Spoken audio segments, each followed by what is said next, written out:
नमस्कार दोस्तों, स्वागत है आपका आपके अपने YouTube चैनल कथा और कहानी में। दोस्तों, आज हम बात करेंगे महाभारत के पात्र धृतराष्ट्र, पांडु और विदुर के जन्म की कथा के बारे में। हस्तिनापुर नरेश शांतनु और रानी सत्यवती के चित्रांगद और विचित्रवीर्य नामक दो पुत्र हुए। शांतनु का स्वर्गवास चित्रांगद और विचित्रवीर्य के बालकाल में ही हो गया था, इसलिए उनका पालन पोषण भीष्म ने किया। भीष्म ने चित्रांगद के बड़े होने पर उन्हें राजगद्दी पर बिठा दिया, लेकिन कुछ ही काल में गंधर्वों से युद्ध करते हुए चित्रांगद मारा गया।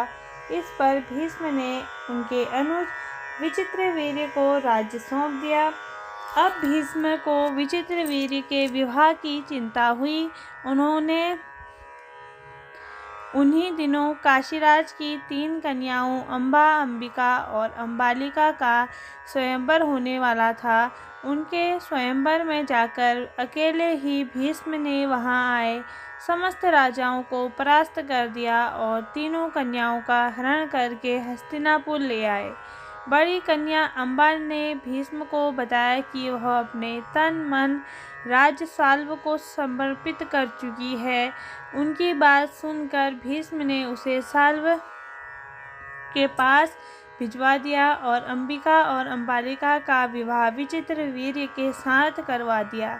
राजा साल्व ने अम्बा को ग्रहण नहीं किया। अंततः वह हस्तिनापुर लौट कर आ गई और भीष्म से बोली, हे आर्य, आप मुझे हर कर लाए हैं, अतएव आप मुझसे विवाह करें। किंतु भीष्म ने अपनी प्रतिज्ञा के कारण उसके अनुरोध को अस्वीकार किया। अम्बा रुष्ट होकर परशुराम के पास गई और उसने अपनी व्यथा सुनाकर सहायता मांगी। परशुराम ने अम्बा से कहा, हे देवी, आप चिंता न करें, मैं आपका विवाह भीष्म के साथ करवाऊंगा।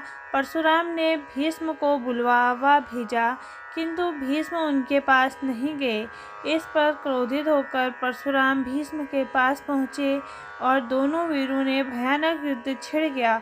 दोनों ही अभूतपूर्व योद्धा थे, इसलिए हार जीत का फैसला नहीं हो सका। आखिर देवताओं ने हस्तक्षेप करके इस युद्ध को बंद करवा दिया। अम्बा निराश होकर वन में तपस्या करने चली गई। विचित्रवीर्य अपनी दोनों रानियों के साथ भोग विलास में रत हो गए, किंतु दोनों रानियों से उनकी कोई संतान नहीं हुई और वे क्षय रोग से पीड़ित होकर मृत्यु को प्राप्त हो गए। अब कुल नाश होने के भय से माता सत्यवती ने एक दिन भीष्म से कहा, पुत्र, इस वंश को नष्ट होने से बचाने के लिए मेरी आज्ञा है कि तुम इन दोनों रानियों से पुत्र उत्पन्न करो। माता की बात सुनकर भीष्म ने कहा, माता, मैं अपनी प्रतिज्ञा किसी भी स्थिति में भंग नहीं कर सकता। यह सुनकर माता सत्यवती को अत्यंत दुख हुआ। तब उन्होंने अपने ज्येष्ठ पुत्र वेदव्यास का स्मरण किया। स्मरण करते ही वेदव्यास वहां उपस्थित हो गए।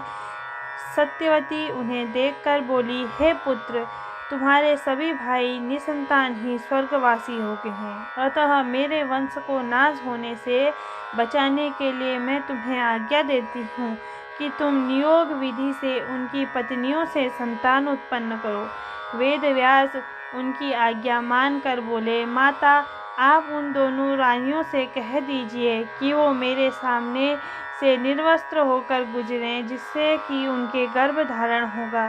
सबसे पहले बड़ी रानी अंबिका और फिर छोटी रानी अंबालिका गई, पर अंबिका ने उनके तेज के डर कर अपने नेत्र बंद कर लिए, जबकि अंबालिका वेदव्यास को देखकर भय से पीली पड़ गई। वेदव्यास लौटकर माता से बोले, माता, अंबिका का बड़ा तेजस्वी पुत्र होगा, किंतु नेत्र बंद करने के दोष के कारण वह अंधा होगा,